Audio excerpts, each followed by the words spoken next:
우리 지난주부터 민수기 말씀을 보고 있는데요. 우리는 다 구원받은 이후에 하나님의 나라, 저 영원한 천국, 도성을 향해서 순리의 길을 떠난 사람들입니다. 그렇죠?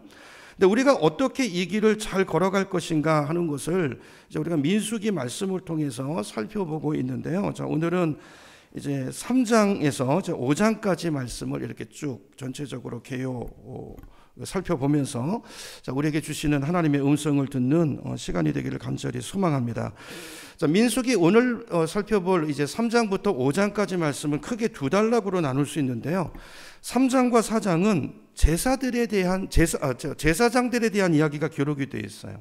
그러니까 레위 지파들의 임무가 뭔가 라는 것을 말씀하고 있고요. 자, 5장에 가보시면, 자, 우리들이 죄인이기 때문에 이제 살면서 죄를 짓게 되잖아요. 자, 그러면 그 죄 문제를 어떻게 처리해야 하는가?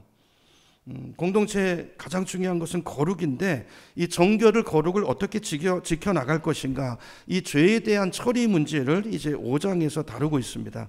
그래서 오늘 이 이제 3장에서부터 5장까지 말씀을 구절을 다 자세하게 살펴볼 수는 없고요. 그 중에서 우리 성도들이 신앙의 길을 걸어가는 데 있어서 오늘 우리에게 필요한 말씀이 무엇인지 한 3가지 정도로 간단하게 정리해서 살펴보고 오늘 기도의 제목을 삼기를 원합니다.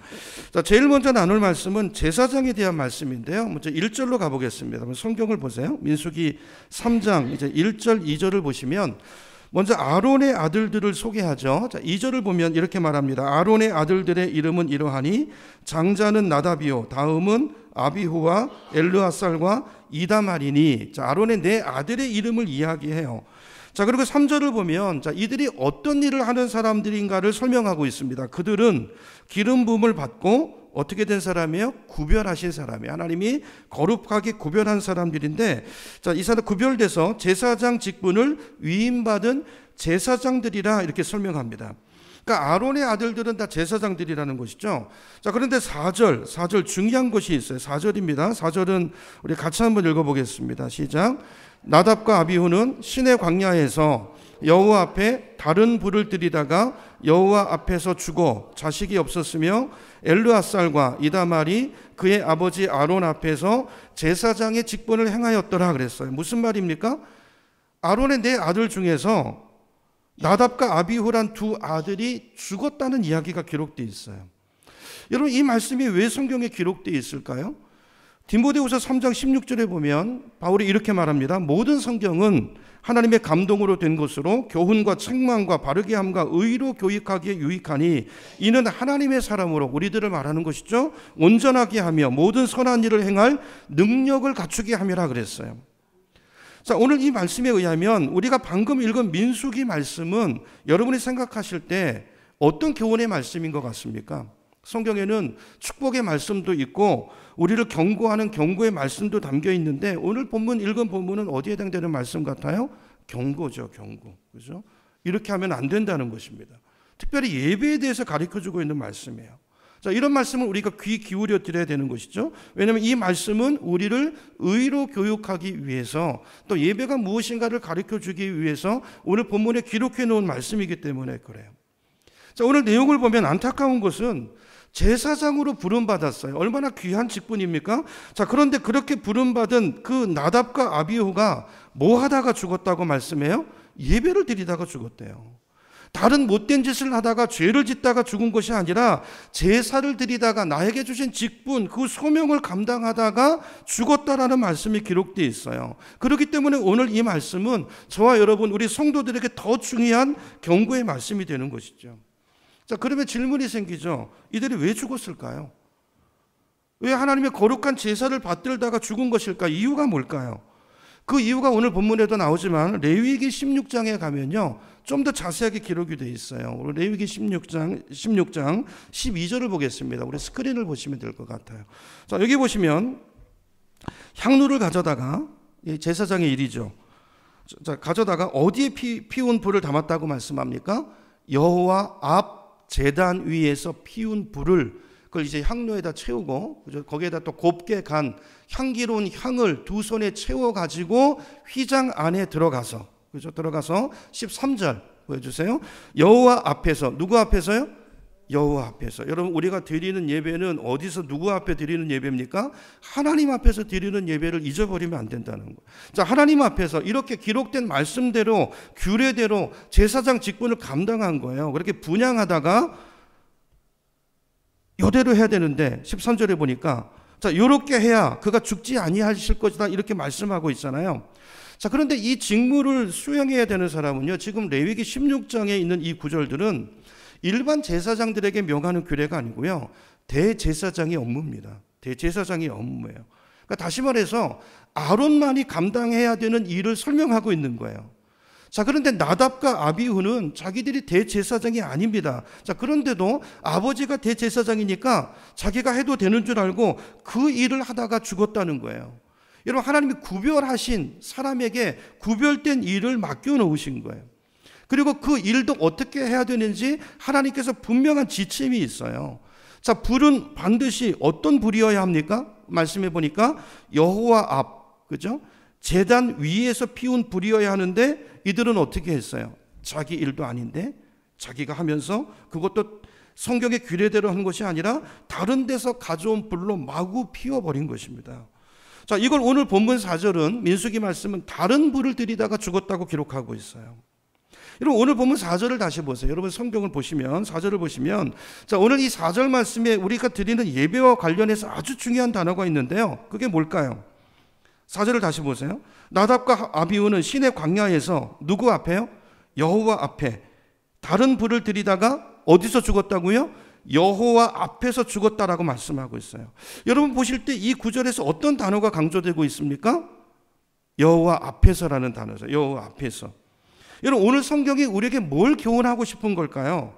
여러분, 하나님은 예배 드리고 있는, 그가 하나님 앞에서 예배 드리다가 하나님 앞에서 죽었다는 거예요. 무슨 말이죠? 하나님은 그가 드리는 예배를 다 보고 계시고 알고 계시다라는 거예요.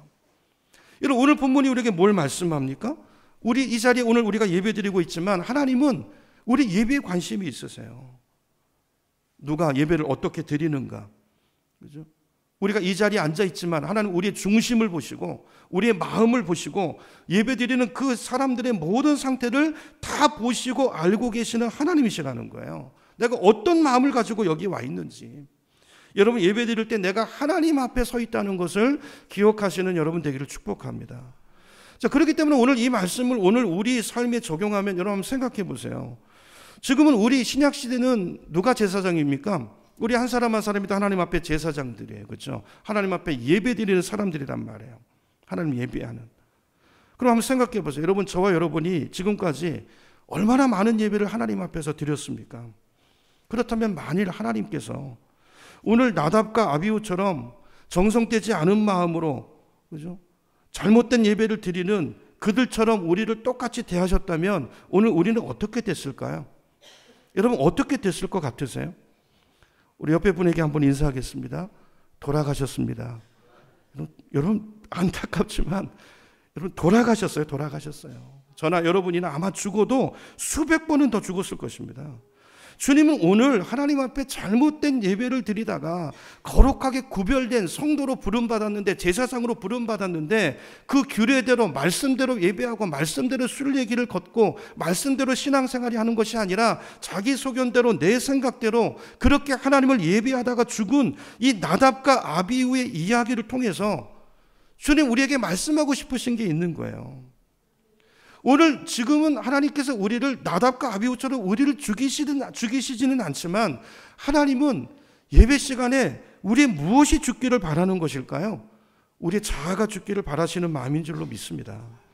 하나님이 이 나답과 아비후의 이 죽음의 경고를 통해서 우리 안에 마음 없이 행하고 있는 모든 종교 생활, 여러분 우리 예배가 얼마나 매너리즘에 빠져 있고 하나님 앞에서라는 의식을 잊어버리고 사람 앞에서 인본적이고 자기중심적인 예배를 드릴 때가 얼마나 많이 있습니까? 하나님이 기뻐하시는 예배가 아니죠. 이런 창세기 4장에 나오는 예배도 보면 하나님께서 똑같이 예배를 드렸지만 아벨과 그의 예배는 받으시고 가인과 그의 예배는 받지 않으셨다고 말씀하고 있어요. 제물이 중요한 게 아니라 예배 드리는 사람이 중요하다는 말씀이죠. 여러분, 하나님이 보실 때 우리가, 저와 여러분이 드리는 예배는 어떤 예배일까요? 혹시 오늘 본문의 기준대로 하면 죽이셔야 되는, 우리가 죽어야 되는 그런 예배를 혹시 드리고 있지는 않는지 오늘 말씀을 통해서 우리 각자에게 권면하시는 하나님의 음성을 듣는 오늘 저와 여러분 되기를 소망합니다. 저와 여러분은요, 구원받고 나서 이제 하나님 나라를 향해서 걸어가는 순례자들인데 그 순례길의 여정에서 가장 중요한 것이 뭘까요? 그게 예배인 줄로 믿습니다. 여러분, 예배. 특별히 공동체 예배. 우리 민수기 개요 공부를 통해서 살펴봤었잖아요.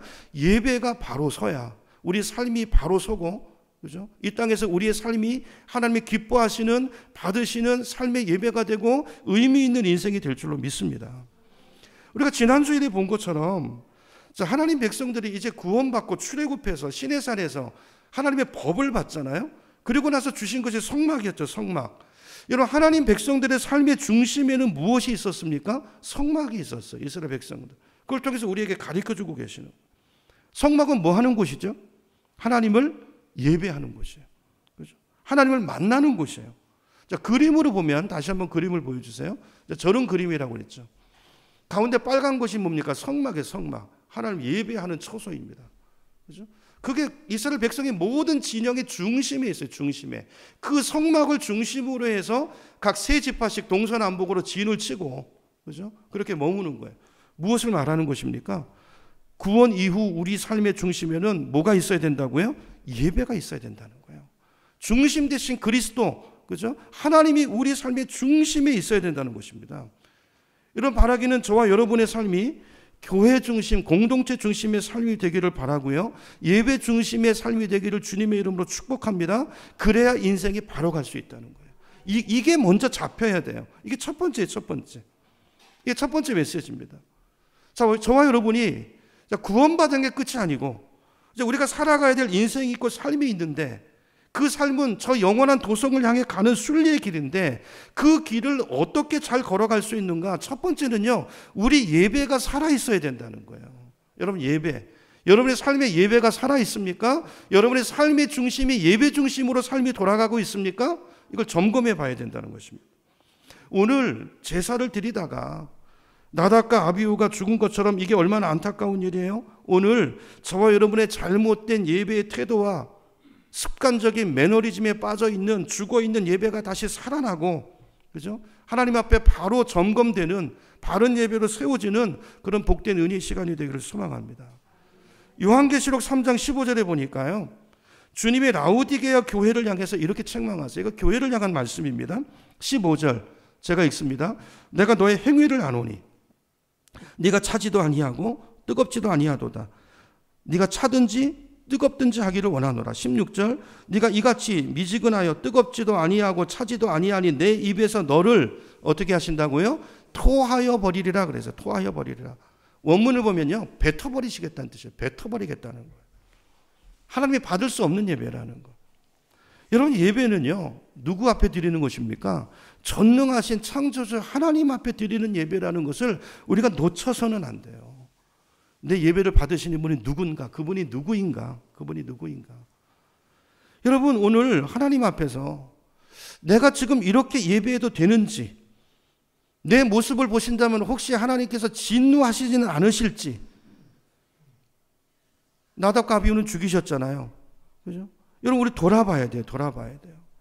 여러분, 내 마음의 중심이 하나님을 향해 있는지, 여러분, 그 중심, 마음 없이 드리는 모든 예배와 마음 없이 하는 모든 종교 생활은요, 여러분 다 죽음입니다. 구약시대로 말하면 너무 위험한 행위입니다. 하나님은 오늘 우리에게 이 이야기를 말씀하고 싶은 거예요.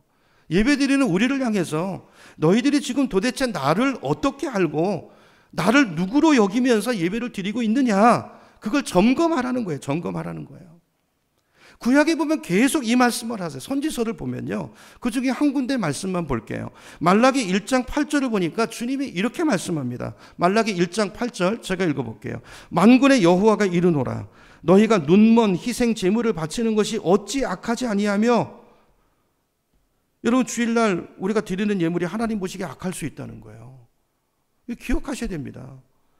그런데 이렇게 말해요. 저는 것, 병든 것을 드리는 것이 어찌 악하지 아니하냐? 여러분, 그 당시 이런 예물을 드렸다는 거예요. 역사입니다, 역사. 그러면서 이렇게 말씀하세요. 이제 그것을 너희 총독에게 드려보라. 그가 너를 기뻐하겠으며 너를 받아주겠느냐 말씀하세요. 여러분, 오늘 나는 하나님을 어떻게 대하고 있나요? 여러분, 이 시간 한번 곰곰이 생각해 보세요. 여러분, 사회생활도 하고 직장생활도 하시고 그러실 텐데, 여러분, 하나님을 내 직장 상사나 아니면 영천에서 누구예요? 관직 중에서 영천 시장만큼이라도 내가 하나님 그 정도로라도 여기고 있는지. 여러분, 회사 사장한테 눈먼 짐승이나 병든 짐승 갖다 주십니까? 그거 먹으라고, 드시라고? 쓰다 남은 것, 버리기 아까운 것 갖다 주십니까? 그러지 않잖아요. 여러분, 시장이랑 약속 잡아놓고 다른 일 생기면 급한 일 생겼는데요? 바쁘다고 안 가십니까? 그러지 않잖아요. 만나서 그 만남의 자리에서 지겨워하고 하품하고 자나요? 안 그러잖아요. 그러니까 주님이 그 얘기 하시는 거예요. 너희가 한번 생각해 보라는 거예요. 조금 높은 사람 앞에서도 하지 않는 행동을 너희는 얼마나 내 앞에서 아무렇지도 않게 하고 있는지. 여러분, 우리 신앙은 관계입니다. 관계. 우리 가정에서도 그렇고 직장에서도 그렇고 관계가 중요하지 않습니까? 관계는 상호적인 것이죠. 하나님 말씀하세요. 너희가 이렇게 나를 여기고 이렇게 나를 대하고 있는데 내가 어떻게 너를 기뻐하겠으며 어떻게 너를 받아주겠냐는 거예요. 내가 어떻게 너를 좋게 보겠냐는 거예요. 만군의 주가 말한다, 이렇게 끝에 달려 있어요. 하나님 누구십니까? 여러분, 오늘 저와 여러분이 드리는 예배가 하나님 앞에서 드리는 예배라는 것을 잊지 않는 우리가 되기를 축복합니다. 그러므로 여러분, 우리 예배에 하나님을 향한 경외심이 담겨 있지 않고 그 속에 믿음과 마음이 담겨지지 않고 거기에 사랑이 담겨져 있지 않다면 여러분, 그것은 아무것도 아닌 거예요. 아무것도 아닌 거예요. 그걸 사도 바울은 고린도전서 13장에서 이렇게 합니다. 이렇게 말합니다. 너희가 천사의 말을 할지라도 무엇이 없으면 사랑이 없으면. 사랑이 없으면. 여러분, 어떤 종교적인 행위를 하시더라도 어떤 봉사를 하시더라도 거기에 뭐가 없으면 하나님을 향한, 그분이 누구인가를 알고 그분을 향한 경외심과 우러나는 사랑의 동기를 가지고 그 일을 내가 하고 있지 않다면 그것은 nothing이래요. nothing. 아무것도 아니래요. 아무것도 아니래요. 그런 예배를 하나님은 계시록 말씀에 의하면 그런 예배자와 그런 사람이 드리는 예물을 나는 뱉어버리겠다, 토해버리시겠다고 말씀합니다. 여러분, 그렇습니다. 요즘은 예배가 사실 너무 많다는 생각이 들어요. 우리가 예배를 너무 아무렇지도 않게 생각하고 하나님을 잊어버려요. 사람을 바라보고 사람을 만족시키고 사람이 중심이 되어 있는 예배. 여러분, 우리가 이런 예배를 아무리 많이 드리고 아무리 많은 봉사와 종교 활동을 한다 할지라도 거기 사랑이 없으면, 하나님을 경외함이 없으면, 하나님을 아는 지식이 없으면 그건 아무것도 아니고 오히려 예배를 드리다가 죽은 이들을 기억하라는 거예요. 너희 예배가 어떤 예배인지. 거꾸로 말하면 하나님 나라를 향해서 걸어가고 있는 믿음의 순례자들에게 주님께서 가장 원하시는 것은요, 그 순례자 마음의 중심에 하나님을 향한 사랑이 있기를 원하신다는 거예요. 하나님은 내가 너와 사랑하기를 원한다. 너와 교제하기를 원한다. 이것이 예배의 핵심입니다. 핵심. 그렇죠? 여러분, 하나님이 기다리고 찾으시는 사람은, 예배자는 흠없는 사람이 아니에요. 완전한 사람이 아니고 내가 죄인이고 부족한 사람이라는 것을 내가 알기 때문에, 그래서 나는 하나님이 필요해요. 나는 하나님을 찾고 하나님 없으면 안 돼요. 그 마음으로 주님을 의지하고 주님을 사랑하는 그런 예배자인 줄로 믿습니다. 저와 여러분이 그런 예배자가 되기를 주님 원하시는 거예요. 그러므로 여러분, 만약 내 안에, 오늘 이 시간에 앉아있는 내 안에 하나님을 향한 그 사랑이 없다면, 여러분, 오늘 다른 것보다도 그걸 위해서 기도하시는 저와 여러분 되기를 축원합니다. 여러분, 우리가 왜 다른 것을 위해서는 기도하면서 이거 주세요, 저거 주세요 그러면서, 여러분, 자식을 위해서는 눈물 흘리면서, 여러분, 왜 내 믿음 없음과 나의 사랑 없음을 위해서는 울면서 기도하지 않냐는 거예요. 여러분, 이게 선지자들의 당시 이스라엘 백성들을 향한 외침이었어요. 여러분, 이 기도가, 오늘 이 첫 번째 기도가 내 인생의 가장 중요한 기도라는 것을 기억하시고, 순례자의 우리 삶의 여정에서 가장 중요한 것은 하나님을 예배하는 것인데, 그 예배 속에 무엇이 있어야 된다고요? 하나님을 향한 경외와 사랑이 있어야 된다라는 것을 오늘 마음에 다시 한번 새기시는 아침이 되기를 축복합니다. 두 번째, 자, 순례자의 삶에서 중요한 것 첫 번째는 예배라는 말씀을 드렸고요. 우리 삶의 중심에 예배가 있어야 되고 그 예배는 하나님을 사랑함으로 경외함으로 드리는 예배여야 한다라는 말씀을 드렸어요. 자, 두 번째 중요한 것은요. 내가 누구인가를 기억하는 거예요. 나는 하나님의 것이다. 나는 당신의 소유입니다. 하나님의 자녀입니다. 라는 것을 기억하고 이 길을 가라는 거예요. 이 정체성이 중요하다는 거예요. 자, 오늘 읽었던 본문인데요. 12절로 가봅니다. 12절을 다시 보면요. 이렇게 말합니다. 보라, 내가 이스라엘 자손 중에서 누구를 택하여 레위인을 택하여 이스라엘 자손 중에 태를 열어 태어난 모든 자를 대신하게 하였은즉 레위인은 내 것이라 그랬어요. 이 말씀은 나중에 다음 주쯤에 다시 설명을 하고요. 자, 이 말씀으로 보면 레위인은 내 것이라는 말씀 속에는 이스라엘 백성 전체가 다 누구 거라는 것입니까? 나의 백성이라는 것을 설명하는 거예요. 자, 왜 그런가? 그 다음 13절에서 이유를 설명해요. 13절입니다. 처음 태어난 자가 다 내 것이면 내가 애굽 땅에서 그 처음 태어난 자를 다 죽이던 날에 이스라엘의 처음 태어난 자는 어떻게 하셨죠? 장자 재앙 기억나시죠? 사람이나 짐승을 다 거룩하게 구별하였음이니 그들은 내 것이 될 것임이라 나는 여호와이니라 그랬어요. 여러분, 우리가 성경을 읽다 보면요, 하나님께서 이스라엘 백성들을 향해서 너는 내 것이야, 내 소유야, 소유권을, 이스라엘 백성에 대해서 소유권을 주장하는 말씀이 굉장히 많이 나옵니다. 신약에도 나와요. 우리를 향해서도 동일하게 말씀하세요. 너는 내 것이라.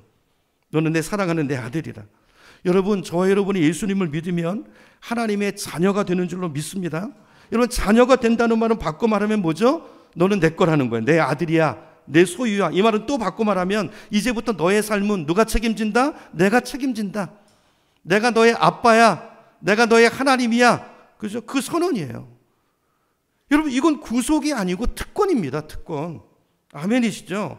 여러분, 그러므로 주님께서 이제 광야를 통과해서 순례의 길을 떠나는 이스라엘 백성들에게 너희는 내 거야, 이거 잊어버리지 마, 이 말씀을 하시는 이유가 뭘까요? 왜냐하면요, 그들이 지금부터 걸어가야 되는 광야길은요, 위험한 곳이에요. 위험한 곳이에요. 우리 인생을 광야로 표현하는데 여러분, 이 세상은 위험한 곳입니다. 위험한 곳이에요. 그죠? 광야는요, 불뱀들과 전갈들이 사방에 질비해 있고요, 사방이 다 뚫려 있어서요, 적들로부터 자기를 보호하기가 굉장히 어려운 곳입니다. 길이 없습니다. 보이지 않습니다. 무슨 일이 일어날지 모르는 두려운 곳이 광야예요. 자, 앞으로 이런 길을 걸어가야 되는 이스라엘 향해서 주님 뭐라고 말씀하신다고요? 너는 내 거야. 너는 내 거야. 이 말씀은 어떤 의미예요? 걱정하지 마. 이제부터 내가 너와 함께 할 거야. 그래서 성막을 주신 거예요. 그 중심에 성막이 있고 내가 너를 지켜줄 거야. 위험할 때 두려워하지 말고 나를 바라봐. 내가 너와 함께 할 거야. 이 약속의 말씀인 줄로 믿습니다. 여러분, 그렇기 때문에 순례자의 길은요, 위험하지만 하나님의 사랑을 체험하는 길인 거예요. 실제로 이스라엘 백성들의 삶의 여정을 보세요. 광야 40년은요, 기적의 연속이었습니다. 기적의 연속이었어요. 구름 기둥과 불 기둥을 따라서 주님과 함께 걸어가는 그 광야길은요, 비록 내가 돈이 없어도, 비록 내가 건강하지 못해도, 어떤 삶의 위험이 있어도 거기는요, 뭐가 있을까요? 기쁨이 있고 간증이 있고 감격이 있는 길이에요. 우리도 인생을 살면서 예상치 못했던 힘들고 어려운 일들을 자주 만날 때가 있지만, 그러나 그때 가다가 문득 누구를 경험합니까? 하나님을 경험하잖아요. 하나님이 나의 아버지시구나. 이분이 나를 보시고 나의 아픔을, 눈물을 아시는구나. 그리고 가장 필요할 때 정확하게 도우시고 이끌어 주시는 그 하나님. 그 하나님이 계시기 때문에 이 광야길은 걸어갈 만한 길인 것입니다. 그죠? 그리고 광야는 주님의 사랑을 날마다 체험하는 곳이에요. 여러분, 앞으로 인생을 걸어가면서 이런 은혜를 누리시고 어떤 어려움 속에서도, 오늘 컬럼에도 기록했는데요, 여러분, 염려, 걱정, 이거는 죄입니다. 죄. 이 죄예요. 염려와 걱정이 아니라 주님을 바라보시고 하나님의 나를 붙들고 계시고 지금도 나를 사랑하고 계신다는 사실을 잊지 말고 그 감격과 기쁨을 가지고 남은 여정을, 삶의 여정을 잘 걸어가시는 우리 모두가 되기를 축복합니다. 자, 마지막 세 번째입니다. 세 번째는요, 이제 민수기 4장을 넘어서 이제 5장으로 가시면, 자, 우리가 죄를 지었을 때 얘기를 하세요. 뭐 우리가 죄인이니까 뭐 죄를 지을 수밖에 없잖아요. 자, 근데 중요한 것은 그 죄에 대한 처리입니다. 처리. 여러분, 죄를 지었을 때 그 다음이 중요한 거예요. 어떻게 처리할 것인가. 이게 우리 광야길을 걸어가는 우리 인생에게 이게 굉장히 중요하다는 거예요. 우리가 꼭 알아야 되는 지식이라는 것입니다. 자, 어떤 내용인지 5절부터 제가 읽어보겠습니다. 민수기 5장입니다. 5장 5절을 보시면 제가 읽을게요. 여호와께서 모세에게 말씀하여 이르시되 이스라엘 자손에게 이르라. 남자나 여자나 사람들이 범하는 어떤 죄를 범해서 하나님께 거역함으로 죄를 지으면 어떻게 하는가. 자, 7절에 보니까 이렇게 하라고 말씀해요. 7절. 첫 번째는 그 지은 죄를 어떻게 해야 된다? 자복해야 된다. 자복해야 된다. 자복이 뭐죠? 하나님, 내가 이렇게 죄를 지었습니다. 하나님 앞에서. 하나님 앞에서. 이건 누가 어디서 하는 거예요? 하나님 앞에서. 내 죄를 고백하라는 거예요. 자, 그런데 여기서 끝나면 안 된다는 거예요. 이게 끝이 아니고, 회개는 이게 끝이 아닙니다. 우리는 이걸로 우리는 회개라고 생각하는 그게 아니고, 그 뒤에 뭐라고 말씀하냐면요, 하나님 앞에 자복했으면 이제 죄값을 갚으라는 거예요.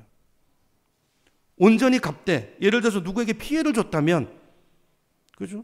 갚아야 된다는 것입니다. 갚으래요. 온전히 갚되 얼마를 더해서 갚으라고요? 5분의 1을 더해서 갚으래. 더해서 누구에게 내가 죄를 지었던 피해를 주었다면 그 사람에게 돌려주라고 말씀합니다. 저는 오늘 우리 그 크리스찬 교회 성도들에게 어떻게 보면 가장 부족한 부분이 바로 이런 부분이 아닌가라는 생각이 들어요. 많은 성도님들이요, 하나님 앞에 자백하면 그걸로 끝났다고 생각해요. 나 하나님 앞에 용서받았으니까, 나는 용서받았어, 하나님 용서하셨어, 그 감정에 있으면요, 여러분, 그러고 갚지 않으면요 열받습니다. 그 사람은. 그렇잖아요. 그게 끝이 아니라고 말씀해요. 갚으라는 것입니다. 여러분, 진정한 회개가 무엇입니까?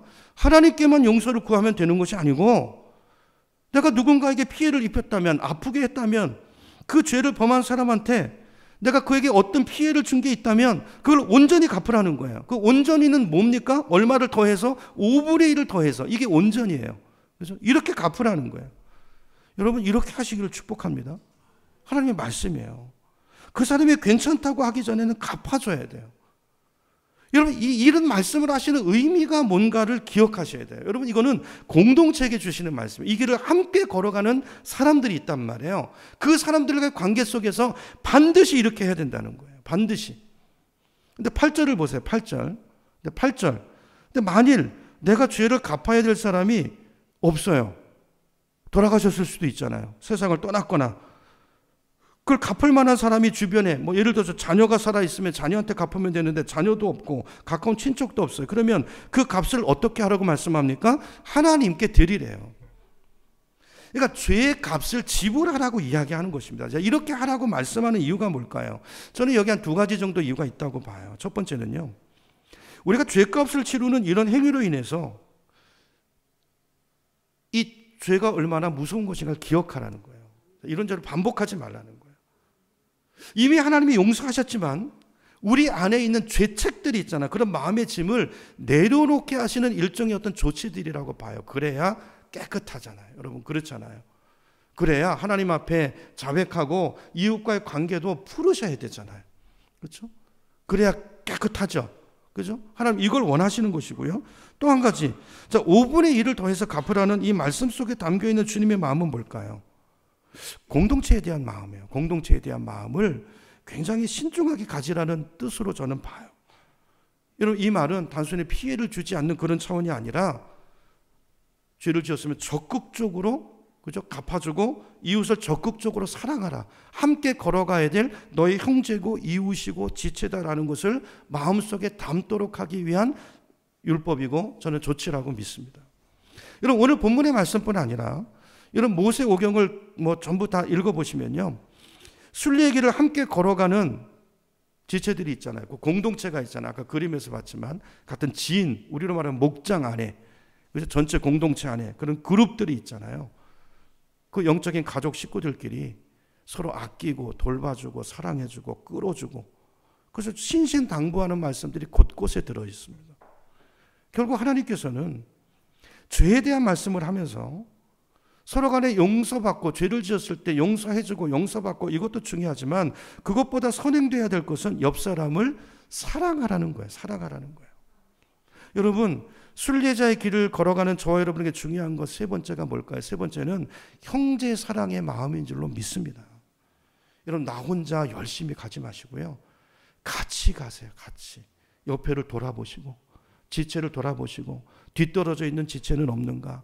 어려움을 당한 지체는 없는가?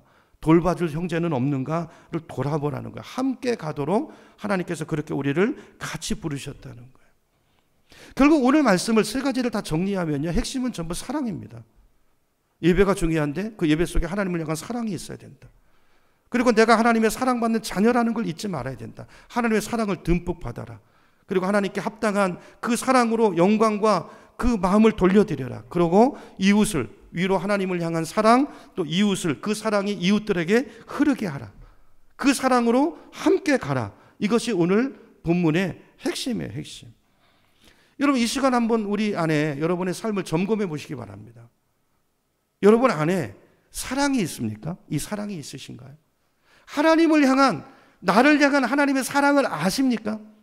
그 사랑에 감격이 있습니까? 기쁨이 있습니까? 그래서 그 사랑과 은혜에 겨워서 하나님을, 그 사랑과 존중을 가지고 하나님을 예배하십니까? 하나님을 기뻐하시나요? 이걸 돌아보라는 거예요.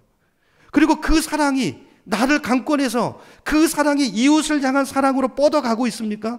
그 사랑이 넘쳐서 이웃을 향해 가고 있는가를 돌아보면서 함께 이 길을 믿음으로 걸어가라는 그런 공동체로 이스라엘을 부르셨고 오늘 교회 안으로 우리를 불러주셨다는 거예요. 이 사랑을 점검하라는 것입니다. 여러분, 우리가 점검해야 될 것은 사랑이에요. 우리가 주님 앞에 이 길을, 순례길을 다 마치고 주님이 우리에게 점검하실 것도 사랑입니다. 사랑.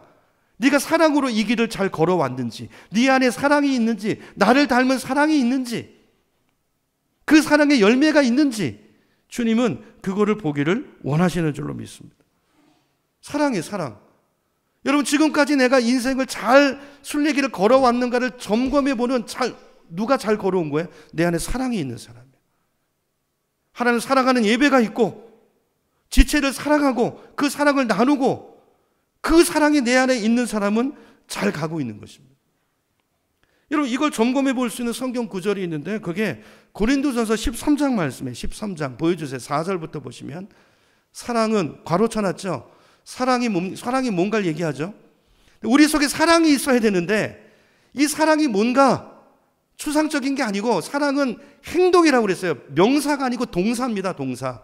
오래 참는 것이고요, 온유한 것이고요, 관계 속에서 시기하지 않는 것이고요, 자랑하지 않는 것이고요, 교만하지 않는 것이고요, 5절에 보니까 무례히 행하지 않는 것이고요, 추상적인 게 아니에요. 나의 유익을 구하지 않는 것이고요, 썩내지 않는 것이고요, 악한 것을 생각하지 아니하는 것입니다. 내 안에 사랑이 있는가? 자, 그러면 다시 4절 보여주세요. 4절.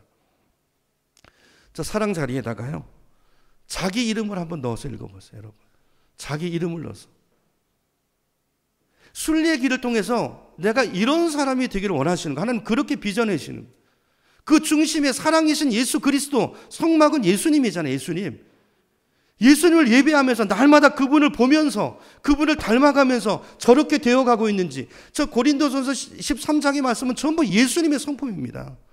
나에게 예수님의 성품이 만들어지고 있는지를 돌아보라는 거예요. 여러분, 이름을 한번 넣어보세요. 제가 한번 해볼까요? 최시영은 오래 참고. 아닌 것 같아요. 최시영은 온유하고 시기하지 아니하며. 제 아내 표정이 별로 안 좋아요.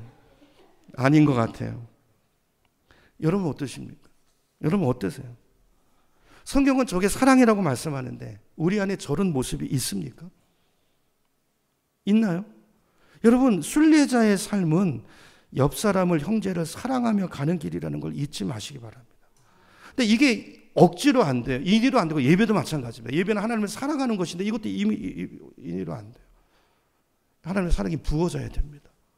그죠? 오늘 나답과 아비후의 죽음 이야기부터 시작해서 내가 지은 죄에 대해서 5분의 1을 더해서 갚으라는 말씀까지, 이걸 통해서 우리 순례자의 삶은 어떠해야 되는가를 세 가지로 나름대로 우리식으로 적용해서 말씀을 살펴봤는데요. 정리해 볼까요? 첫 번째는 뭐였습니까? 순례자의 길에 가장 중요한 게 뭐라고요? 예배라고 그랬죠. 예배. 근데 내 예배가 어떤 예배인가를 점검해 보라고 그랬죠. 그래서 나답과 아비후 얘기가 있어요. 똑같은 예배인데 예배드리다가 죽은 사람도 있어요. 저와 여러분의 예배가 그런 예배 되면 안 되잖아요. 살아있는 예배가 돼야 되죠. 그렇죠? 살아있는 예배. 그 예배는 어떤 예배인가 점검하시고 하나님 향한 그 사랑이 있는가. 하나님 오늘 예배드리는 내 안에서 뭘 보기를 원하시는가를 잊지 마셔야 돼요. 그게 첫 번째, 두 번째, 세 번째가 연결되어 있는 거예요. 여러분 옆에 있는 교우들과 어떻게 지내시는지, 여러분의 가정생활이 어떠신지. 그렇게 날마다 주님을 닮아가서 완전하진 않지만 그렇게 하고 드리는 여러분의 예배, 하나님 받으시는 예배가 될 줄로 믿습니다. 두 번째 기억해야 되는 것은 나는 누구 거라고요? 주님의 것이다. 하나님의 자녀입니다. 우리들은. 우리의 아빠가 하나님이십니다. 누가 책임지세요? 하나님이 책임지세요. 두려워하지 마시기 바랍니다. 그분을 바라보시고 그분 안에서 담대하게 이 길을 타협하지 말고, 그죠? 이 길을 믿음으로 걸어가는 우리가 되기를 축복합니다. 마지막 세 번째는 내 옆에 지체. 한번 보세요, 여러분. 옆에 한번 보시죠. 여러분, 그분을 사랑하고 그분과 함께 가도록, 그죠? 함께 모아주신 공동체를 기억하시고 사랑하시고. 여러분, 우리는 천국 가서도 영원히 봐야 될 사람들이에요. 지금부터 잘하시기 축복합니다. 아니 거기 갔더니 또 있어 이러지 마시고 지금부터 이렇게 오늘 세 가지가 결국은 다 사랑이죠. 사랑. 주님을 사랑하시면서 사랑을 듬뿍 받으시면서 주님의 옆 사람을 사랑하면서 주고받으면서 이 길을 걸어가면 때로 배고플 때도 있고 힘들 때도 있지만 여러분 이 길은요 행복한 길입니다. 그죠? 기쁨이 있고 감격이 있고 간증이 있고, 하나님은 이 길이 광야길 위험한 길이지만 저 영원한 천국은 그 나라에 가서만 누리는 게 아니라 이렇게 살아갈 때, 이 원리대로 살아갈 때 천국은 그런 곳이잖아요. 근데 죄가 여전히 여기는 있기 때문에 그게 완전하지 않고 불편하지만, 그렇지만 우리가 이 말씀을 순종하려고 할 때 그 하나님의 나라가 여기서도 순간순간 느껴지고 누려지는 그 나라로 주신 것이 바로 교회 공동체란 말이에요. 교회 공동체란 말이에요. 그러면 교회는 행복한 곳이 되어야 됩니다. 사람들이 볼 때 정말 내가 저 교회에 소속되고 싶다 그래야지, 저 교회 니네나 잘해라 이러면은 우리는 정말 잘못 믿음 생활하는 거예요. 그죠? 잘못 믿음 생활하는 거예요. 오늘 이 말씀을 다시 마음에 삼고 새기고 내가 이 길을 잘 걸어가는지, 우리 공동체가 잘 가고 있는지 점검해 보면서, 사랑입니다. 핵심은 내 안에 사랑이 있는지 점검하면서 이 길을 끝까지 잘 걸어가는 우리 모두가 되기를 주님의 이름으로 축원합니다.